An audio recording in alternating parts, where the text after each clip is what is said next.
تو ہمارے وزراء اعظم سمیت ہماری وفاقی کابینہ، دیکھیں اس ملک نے ترقی کرنی ہے یا نہیں کرنی ایک بہت لمبی بحث ہے، لیکن اس ملک پاکستان کے اندر ہماری جو وفاقی کابینہ وہ ترقی کر رہی ہے۔ 65 سے 68، 68 سے 70، 70 سے 72، پھر 74، اور آج اللہ کے فضل و کرم سے 75 ممبرز پورے ہو گئے۔ اب ان 75 وزراء کا پروٹوکول، ان 75 وزرات کی مراعات، ان 75 وزرات کے لوازمات سب پورے کیے جائیں گے، وہ بھی اس حالات میں، اس نہج پر جب ہم ڈیفالٹ کے قریب تر پہنچ گئے۔ اس ملک پاکستان کے اندر ہمارے جو ذخائر ہیں وہ اس قدر نیچے آ چکے ہیں کہ اگر آج ہمارے مسلم ممالک بھائی اور ہمارے دوست ممالک آج اگر اپنا پیسہ نکال لیں تو ہمارے پاس پیچھے جناب بچتا ہی کچھ نہیں، اور دوسری جانب ہمارے وزراء طاقت کے نشے میں دھت بیٹھے ہیں۔ انہیں کیا پرواہ، کوئی مرتا ہے تو مرے، ان کے گھروں میں تو چولہے چل رہے ہیں، ان کے تو ماشاءاللہ ڈیرے جو ہیں وہ جوبن پر ہیں۔ اور مزے کی بات یار آپ دیکھیں کہ یار ان کے پاس تو پورٹو فولیو تک نہیں ہے، ان کے پاس کوئی پراپر ڈپارٹمنٹ نہیں ہے، بے محکمی وزارتیں، پتہ نہیں کرنا کی ہے، بٹ وزیر سی تو جے کوئی بندہ پوچھ لے جناب کس چیز دے وزیر ہو، دند کٹ کے وکھا دیں۔ چلو خیر، سوری فار مائی لینگویج۔ میں آپ کو ایک اور لطیفہ سناؤں گا۔ آج شام رات کے اس پہر میں مجھے آپ سے باتیں کرنے کا بڑا مزہ آتا ہے۔ میں اپنی زندگی میں اپنے معاملات کو حل کر کے ایک طرف رکھ کے میں فرصت سے آپ لوگوں کی جو خدمت میں آتا ہوں، آپ کے سامنے آتا ہوں، آپ کے روبرو آتا ہوں، اپنے دل کا سارا غبار آپ تک لے کے آتا ہوں۔ لطیفہ سنیں، خواجہ آصف صاحب آڈیو لیکس کے بعد عمران خان کو شرم آنی چاہیے۔ کمال نہیں کر دیا خواجہ صاحب نے۔ پھر خواجہ صاحب نے ارشاد فرمایا، میں اوپر سے دیکھ اس لیے پڑھ رہا ہوں آج اسپیشلی، دیکھیں کوٹ ٹو کوٹ بات کریں اور اس پہ بندہ اپنا جو ہے اوپینین دے، اس کا مزہ آتا ہے۔ یہ نہیں کہ میں آپ کو ہوا میں تیر چھوڑ کے دکھا دوں، لنکا ڈا دوں، یہ ہو گیا وہ ہو گیا، بل شٹ سنانی شروع کر دوں تو کوئی مزہ نہیں آئے گا میرے میں، اور دوسروں میں فرق نہیں رہ جائے گا۔ سائفر کی کاپی عمران خان نے خود گم کر دی۔ آرمی چیف کی تقرری کا عمل اس مہینے کے آخر میں شروع ہوگا، تو بھائی ہونا ہی ہونا ہے، یہ ایک ہمارا جمہوری عمل ہے، یہ کوئی پہلی دفعہ ہو رہا ہے۔ خواجہ صاحب کیسی باتیں کر رہے ہیں آپ؟ عمران خان کو ابھی مزید تڑپنے دو۔ واہ واہ واہ واہ، تڑپ آپ لوگ رہے ہیں کہ تڑپ وہ رہا ہے؟ وہ تو سکون سے بنی گالہ میں بیٹھ کے پوری گورنمنٹ آف پاکستان جو پی ڈی ایم کی گورنمنٹ ہے اس کو تگری کا ناچنے چاہ رہا ہے، آئے روز آپ کو پریشان کر رہا ہے، اور آپ لوگ خیر۔ وفاقی وزیر صاحب ایک اور بڑی پیاری بات کرتے ہیں، آڈیو لیکس کے بعد عمران خان کی بیرونی سازش کا بھانڈا پھوٹ گیا۔ خواجہ صاحب اس کی بیرونی سازش کا بھانڈا پھوٹا یا نہیں پھوٹا وہ ایک الگ بحث ہے۔ ہاں البتہ آپ کے جو روابط انڈیا سے ہیں، آپ کے جو روابط آپس میں ایک دوسرے کے ساتھ ہیں، اور جو آپ آپس میں باتیں کرتے ہیں، کارڈ بند کر دیں، کوئی مرتا ہے تو مر جائے، عوام کی آپ کو پرواہ نہیں، جو مکروہ چہرہ آپ کا عوام کے سامنے آیا ہے وہ تشویشناک۔ خیر، پاک فوج کی ملک کے لیے بے شمار قربانیاں ہیں، اس پہ کوئی دو رائے نہیں، میں آپ کی بات سے ایگری کرتا ہوں، لیکن موصوف جناب عزت مآب آپ نے بکلم خود آج سے چند مہینے پہلے آپ نے اسمبلی کے اندر، ایوان کے اندر ایک بڑی پیاری تقریر کی تھی، جس کے اندر آپ نے بولا کس ڈٹائی سے بجٹ مانگنے آ جاتے ہیں۔ اس بجٹ نے، اس فوج نے اس عوام کی ہڈیوں سے گوشت نوچ لیا ہے۔ سر یہ آپ کا بیان ہے، اگر آپ کو یاد نہیں تو ہم آپ کو یاد کرا دیتے ہیں۔ دیکھیں آپ کمنٹ سیکشن میں مجھے آپ جو بھی کہیں، آپ فیکٹس کو نہیں جھٹلا سکتے۔ جب آپ فیکٹس پہ بات کریں، آپ میری اصلاح کریں، مجھے بڑی خوشی ہوگی۔ دیکھیں میں کوئی جاہل نہیں ہوں، مجھے خوشی ہوگی، اور میری اگر آپ لوگ رہنمائی کرتے ہیں مجھے اچھا لگتا ہے۔ مجھے آپ ذاتی حیثیت میں جو مرضی بولیں، آپ الٹا بولیں، میں آپ کو کبھی بھی آپ کے گندے کامنٹس کا الٹی بات کا جواب نہیں دوں گا، میرے لیے وہ irrelevant ہے۔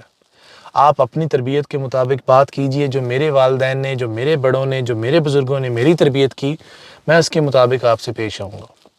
لیکن سوشل میڈیا پہ آنے کا ارادہ میرا تھا، تو میں اپنی مرضی سے آیا ہوں، تو یہ کرٹیسزم تو برداشت کرنا اگر میں نہیں کر سکتا تو پھر مجھے سوشل میڈیا پہ آنا چھوڑ دینا چاہیے۔ خیر، مزید بات کو آگے لے کے چلتے ہیں۔ پاک فوج آج بھی دہشت گردی کے خلاف جنگ لڑ رہی ہے۔ جناب، یہ آج نہیں کہ جب سے ملک پاکستان بنا، یہ ادارے تو اس دن سے لڑ رہے ہیں۔ یہ ادارے آئے روز ہمارے دفاع کے لیے کچھ نہ کچھ کر رہے ہیں۔ تو میں تو انکاری نہیں کر رہا اس چیز سے، انفیکٹ عام عوام بھی نہیں کر رہی۔ انکاری تو آپ کر رہے تھے، انکار تو آپ نے کیا تھا جناب۔ خیر، باتیں آپ بھول جاتے، عمر کا تقاضا ہے، کچھ کہہ نہیں سکتے۔ اچھا، عمران خان کو اقتدار کی ہوس نے پاگل کر دیا، خواجہ صاحب فرما رہے ہیں۔ تو خواجہ صاحب، مؤدبانہ گزارش ہے، ان کو اگر اقتدار کی ہوس نے پاگل کر دیا تو آپ بھی جو کرسی کے ساتھ چپک کر بیٹھے ہیں، آپ نے کون سا نشہ کیا ہوا؟ جب مینڈیٹ آپ کے پاس نہیں، ووٹ آپ کے پاس نہیں، عوام کی سپورٹ آپ کے پاس نہیں، آپ عوام کے پیارے نہیں، چہیتے نہیں، عوام آپ کو پسند نہیں کر رہی، تو آپ کس خوشی میں کرسی کے ساتھ چپکے ہوئے ہیں؟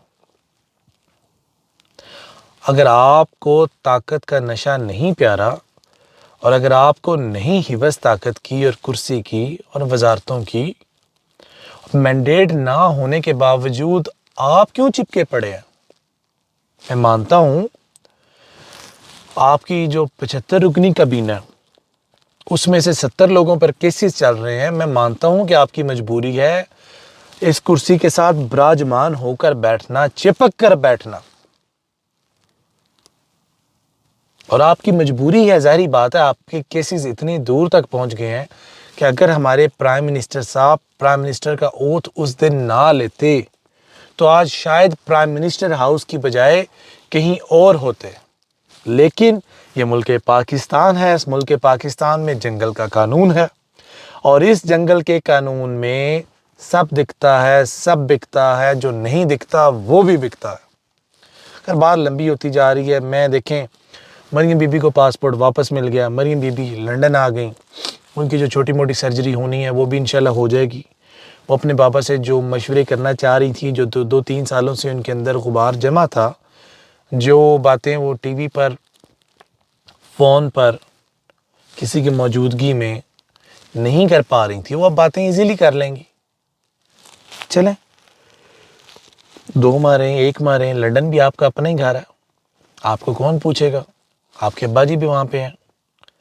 تو بارکیف جب بی بی جا رہی تھی ملک پاکستان سے، تو ان سے ایک بڑا پیارا سوال پوچھا گیا کہ بی بی آپ کوئی ایسا ہاسپٹل نہیں بنا سکیں 30 سالوں میں، اس جمہوریت میں جو آپ کی گورنمنٹ ہے، اس وقت گورنمنٹ میں سارے حمام میں ننگے بیٹھے ہوئے ہیں، تو ساری پی ڈی ایم کی جماعتیں جو ہیں ان کو کوئی ایسی جگہ نہیں ملی، کوئی پی ڈی ایم کی جماعتوں نے پچھلے 30-40 سالوں میں کوئی ایک ہاسپٹل نہیں بنایا جہاں سے وہ اپنی ایمرجنسی میں سرجریاں کروا لیں۔ زرداری صاحب کی جو طبیعت ہے وہ بھی کافی ناساز ہے، دبئی سے عملہ آ گیا، ڈاکٹرز آ گئے ہیں، میڈیکل بورڈ آ گیا، اللہ انہیں صحت دے۔ اس ملک پاکستان کا بہت پیسہ انہوں نے کھا رکھا ہے، اللہ انہیں صحت دے، اور اللہ وہ دن بھی آئے کہ جب ہمارے جو کیا یار ہمارے پیسے ہیں سب آپ کا ہی ہے، آپ کے پیسے جو آپ کے پاس ہیں وہ تھوڑے سے ہمیں واپس مل جائیں۔ اس کے ساتھ ساتھ ہمارے گونگلو بھائی ہیں حسین نواز، دیکھیں میں بڑے عرصے سے سوچ رہا تھا میاں صاحب کے جو بچے ہیں وہ سیانے ہو گئے ہیں، پر نہیں، قسم کھا رکھی ہے انہوں نے، جب حالات ایک ڈگر پہ چل رہے ہیں تو مفت میں عذاب لینے کی کیا ضرورت ہے گونگلو؟ آپ کو نہیں پتا کہ آپ کے دادا ابو کیا تھے؟ آپ کے ابا کچھ کہتے ہیں، آپ کی بہن کچھ کہتی ہیں، تو آپ کے چچا کچھ کہتے ہیں۔ آپ کہہ رہے ہیں کہ آپ کے دادا کی دولت جو آپ کو ملی وہ آپ کے بابا سے جوڑنے کی ایک ناکام کوشش کی جا رہی ہے۔ جو بندہ سوچ رکھتا ہے، جو بندہ عقل رکھتا ہے، وہ آپ کے اس لطیفے کو سن کر ضرور محسوس ہوگا۔ اللہ نگہبان، بات بہت لمبی ہو گئی، باقی ویڈیو انشاءاللہ اگلی ویڈیو میں باقی باتیں کریں گے. آپ سے یہ جو باتوں کا سلسلہ ہے یہ آپ کی محبتوں کی وجہ سے جاری و ساری ہے. آپ کا اتنا پیار ہے کہ جس کا میں احسان آپ پہ، جتنا آپ نے مجھ پہ کیا میں وہ نہیں اتار سکتا. Literally with in no time, with in months میں کچھ بھی نہیں ہوں. آپ لوگوں کے پیار نے مجھے کہاں سے کہاں اٹھا کے لے آئے، اور میں آپ سب کا تہ دل سے شکر گزار ہوں کہ آپ کی اس محنت کی وجہ سے، آپ کے پیار کی وجہ سے، آپ کے وقت کی وجہ سے میں آج آپ کے سامنے ہوں.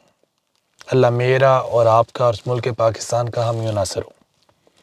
اور جس شخص نے اس ملک کا برا چاہا، اللہ اس کی نسلیں غارت کرے، وہ چاہے کوئی بھی ہو، وہ چاہے کہیں سے بھی ہو، وہ چاہے کسی ادارے کا نمائندہ ہو، وہ چاہے کوئی بیوروکریٹ ہو، ٹیکنوکریٹ ہو، سیاسی پولیٹیشینز ہو، صحافی ہوں، کوئی نیوز چینل ہو، کوئی انڈیپینڈنٹ بندہ ہو، یا کوئی عام میں یا آپ کیوں نہ ہو. اللہ ہر اس شخص کو غارت کرے جو اس ملک کا برا سوچے. اللہ نگہبان. پاکستان زندہ باد. اللہ حافظ.